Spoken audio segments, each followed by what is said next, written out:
Aujourd'hui, on est dans la rue à l'appel du collectif Nous Toutes 35.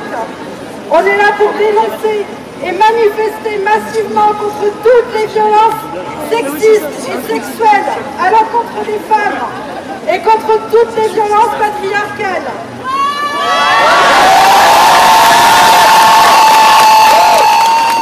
Nous, on est ici parce qu'on veut marcher toutes ensemble, protester, témoigner, crier, chanter, être visible, parce qu'on ne peut pas oublier les violences et les agressions qu'on a eu un jour à subir ou que nous subissons toujours, parce que nous ne voulons plus pas être des victimes, parce que nous ne voulons plus compter les mortes.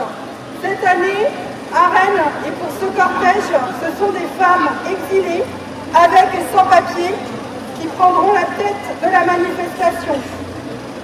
Elles seront suivies.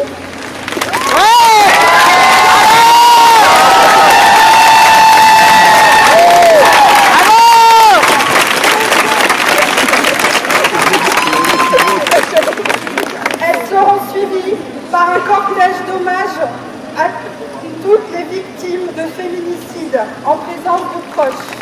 Seront aussi présentes dans le cortège des femmes kurdes, des femmes du mouvement des Gilets jaunes, des personnes LGBTI, des organisations syndicales et politiques, et toutes celles et ceux que les violences sexistes et sexuelles insurgent.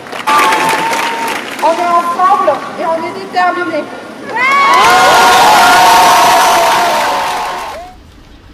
Nous, femmes migrantes, exilées, sans papier, nous prenons la parole aujourd'hui pour dire stop aux violences sexistes, sexuelles et racistes que nous vivons. Beaucoup d'entre nous fuient des violences qu'elles subissent dans leur pays. Les mariages forcés, les viols, l'excision, les guerres. Certaines sont mortes. Nous n'oublierons pas, nous ne pardonnerons pas.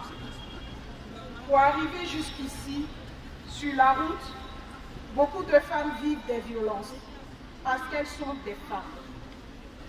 Arrivées ici, beaucoup d'entre nous pensent qu'elles seront protégées par la France. Mais c'est encore et encore des violences. La loi française protège des femmes victimes de sévices sexuels et sexistes. Mais quasiment jamais nous n'obtenons l'asile politique pour avoir subi ces violences.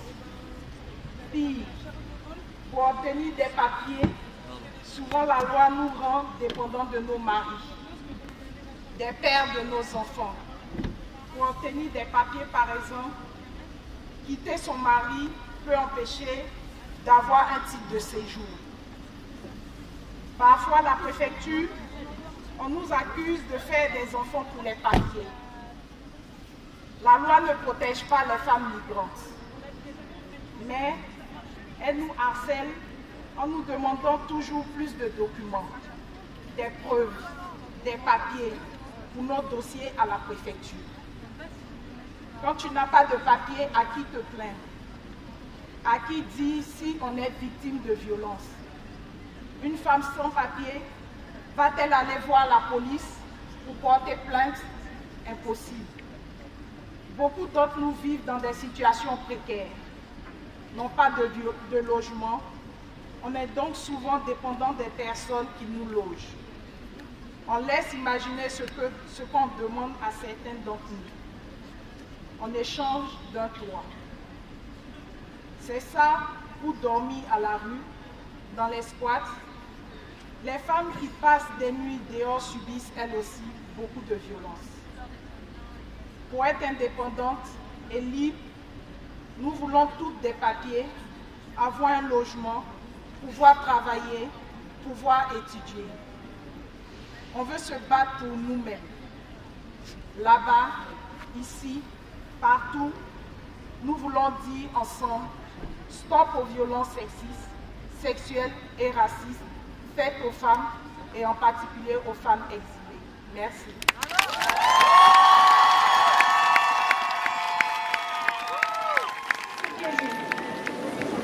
Aujourd'hui, nous sommes aussi en lutte contre le régime fasciste et sexiste d'Eldorado, qui est un ennemi des femmes, des peuples, religions, minoritaires, des travailleurs et de la nature.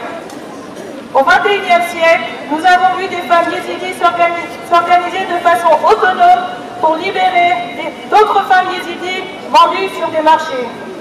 Nous avons été témoins de la lutte de l'État islamique autoproclamé à Sinjar, Raqqa, Kobané, Deir ez-Zor par le combat acharné des femmes déterminées.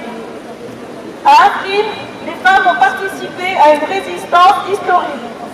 Cela fait des années maintenant que nous voyons des femmes œuvrer pour un changement et une transformation dans toutes les sphères de la vie politique et sociale au Rojava, et des femmes du monde entier ont perdu leur vie pour défendre la révolution en cours.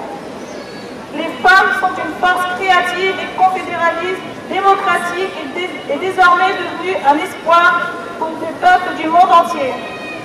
Les femmes sont devenues une véritable force et actrice afin de résoudre les problèmes sociaux grâce à leur capacité à créer des alternatives dans les domaines politiques, économiques, de la justice, de l'autodéfense, de l'éducation, de la culture et de l'écologie. Les femmes du Rojava sont sur le point de vaincre la violence à sa source en créant un système alternatif au triangle de la modernité capitaliste, du patriarcat et de l'État. La plus grande peur du système de domination masculine est que les femmes du monde entier puissent prendre conscience de leur propre force et volonté de s'auto-organiser. Les attaques contre les réussites de la révolution des femmes est l'expression la plus explicite de notre analyse, selon laquelle les violences contre les femmes sont politiques.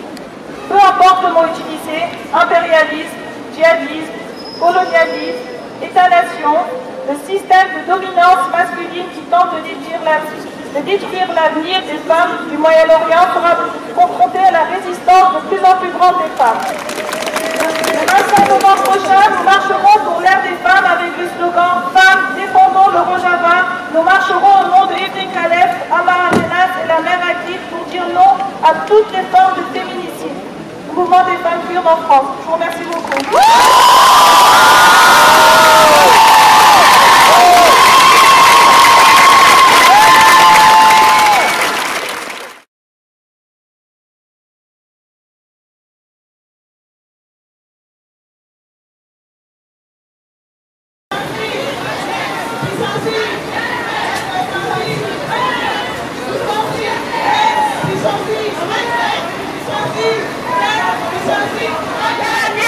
Tout est touché.